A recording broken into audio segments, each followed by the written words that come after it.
talk to you all about using the catalog for inspiration.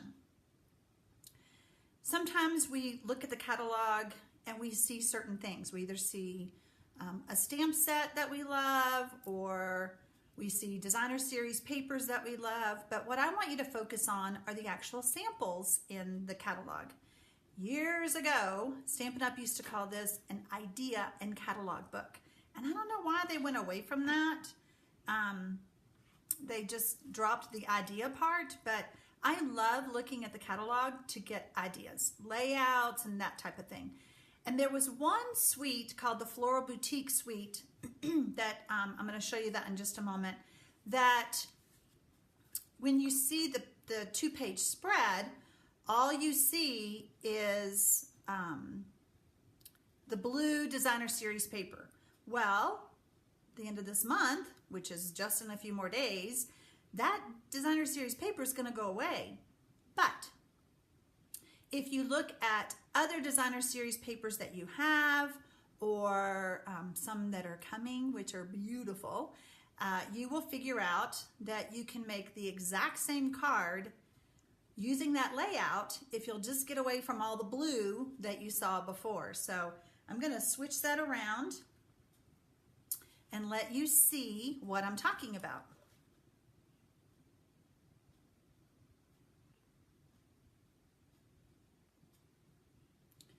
Okay, so see what I mean? It's all blues. Blue paper, blue cards, blue samples. This it currently is a bundle. When you do a bundle, you can save 10%. It was on the retired list when Stampin' Up! Published that, and I think that confuses people because this stamp set and these framelits are not going away. They will be carried over in the next catalog, just not as a bundle, okay? So I want you to realize that don't look at the blue, but look at the stamp set and the framelits. And what would happen if you made it pink? I did the exact same card as this one right here, but I changed it up and I used Berry Burst. We have so many designer series papers, you know, and they're all two-sided. So when you look outside of the blue, look at other papers that you have.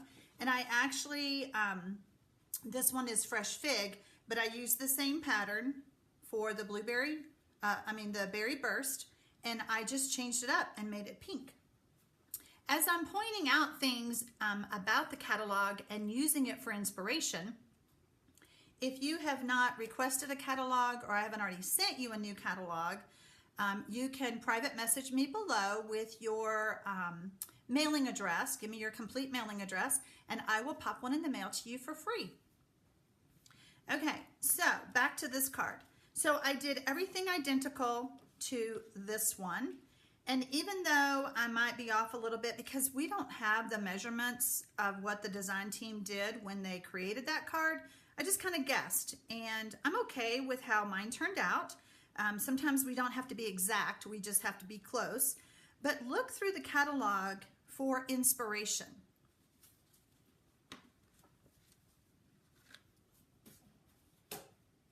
So as I mentioned, the framelits and the stamp set, Floral Phrases, is not going away. It will be carried over into the new catalog.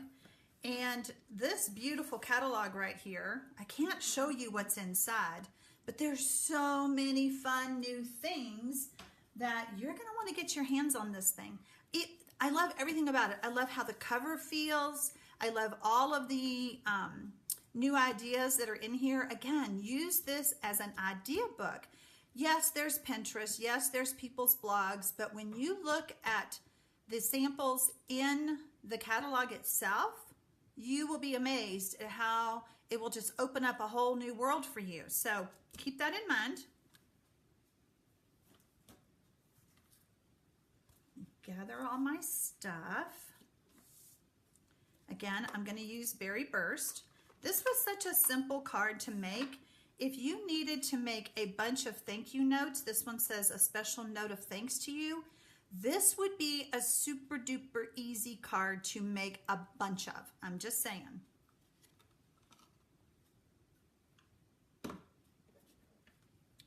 So I did use crumb cake because that is the base that they used. I don't know if I would have picked crumb cake, but I wanted to just copy the card as best I could, so I went with crumb cake. So I cut the designer series paper. I noticed, like normally I would have cut this 5 1/4, but they had more space showing on the side. So I went ahead and cut it at 5 inches by 4. And then I cut the Whisper White. I kind of did the same thing. I would have done 1/4 inch, but they did a 1/2 inch. It looked like a round, so I just went with what they did. And then I have a strip for my sentiment. So I'm just going to ink up my stamp. By the way, the red inks sometimes, and I just got an email about this, sometimes you will see a little bit of white, bubbly looking stuff. Apparently, it affects the reds more. Apparently that bubbling is a foam, and it comes because we have red dye, the red dye to make these reds and pinks and things like that are plant-based. So Stampin' Up's new pads that are going to be offered in the new catalog, they have a defoaming agent in the new pad, and the re-inkers are defoamer as well. So I asked the question, can we use the new re-inkers on our old pads? Yes, but it may not solve the problem completely because the pad itself, when it was made, wasn't made with the defoaming agent. So if you have more questions about that, send me a private message and I'll be more than happy to chat with you. Okay, so I'm going to stamp one image upside down. And I always like to hold my stamp there to get all that ink off.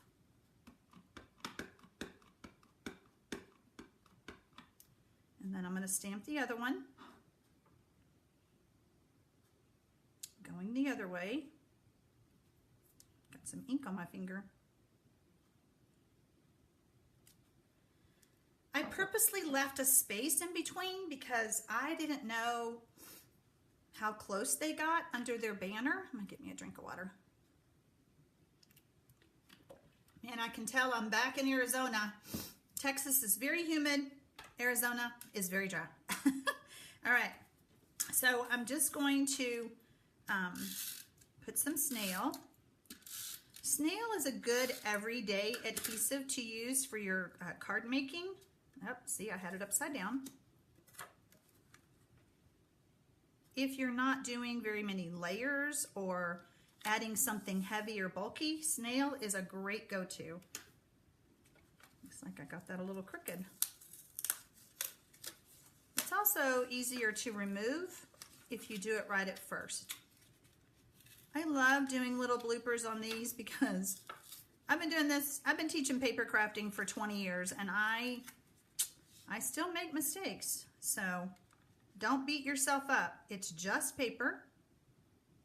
Let's see how that looks. All right, that's better. And then I'm going to add this layer with snail.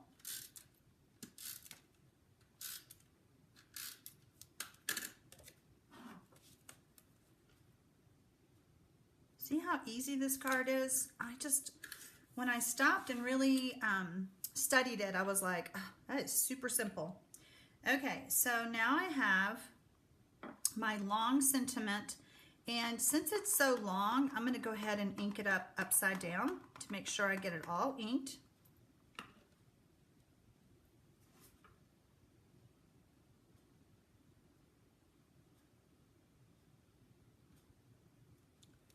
And I want to say this piece was about 1/2 inch.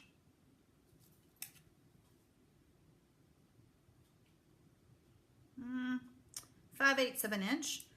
And then it really doesn't matter how long because we're going to use the banner triple punch to give it those little banner tails. And I'm going to put this in upside down so that I can see where my words are. I don't want to go too close and punch my words.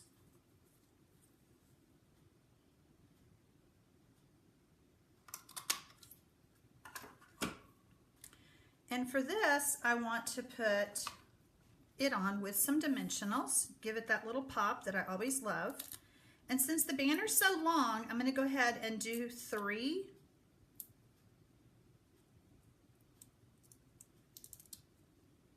Like that.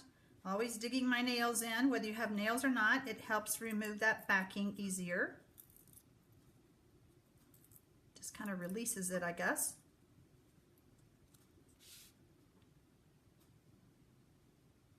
And I'm going to pull the catalog back over. Let's see, I closed the page. Here it is.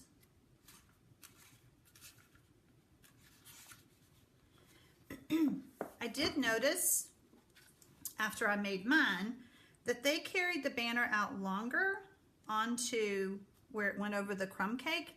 I don't think it matters. I used the card for inspiration, and you know, that's the beauty of copying anything. You're going to make changes on it, and then it will be your card. Now here is a fun little trick I want to show you. My daughter gave me this very tiny straightener, and I tried to use it on my hair. I couldn't use it, but I brought it into my craft room. And you know how when you buy the linen thread, let me just show you how it has kinks in it from being on the cardboard. I figured out I can do this with ribbon, and I can do it with my linen thread. I just take and run that through a few times. Now I think they even sell something at the hobby store that lets you do the same thing, but I already had this. So if you have bought a straightener and you couldn't figure out how to use it like I couldn't figure out, now you know what to do with that straightener. All right, we're gonna zoom in just a little bit. No, I guess I can't. I was trying to zoom in a little bit.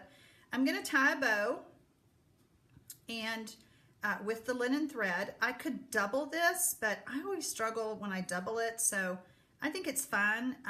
You know, when you use linen thread, you're not gonna have issues at the post office that your bow is too bulky and that they're gonna wanna charge you more money for postage. All right, so then I'm gonna take a glue dot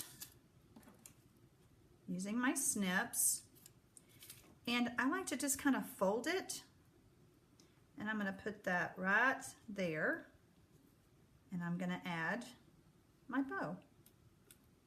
And I did find that if I still saw part of the glue dot, I just used my snips and just pushed it down so that it wouldn't be sticky. You know, you don't want it to be sticky when you put it in the envelope. So, so yeah, sorry, I was off the camera. Just push it down so that you don't see or feel any of that glue dot. Okay, what did y'all think? If you don't have or haven't asked me yet for this new catalog, today is the day. Just simply message me below. Just push the button and send me a message that you want this catalog so that you can be inspired to use stamp sets that you may already have, okay? I did look at the sample in here. It's really pretty. So, yeah, you need that catalog. Let's see. All right, guys, thanks for joining me. Thank you for taking time out of your day to spend it with me. Bye.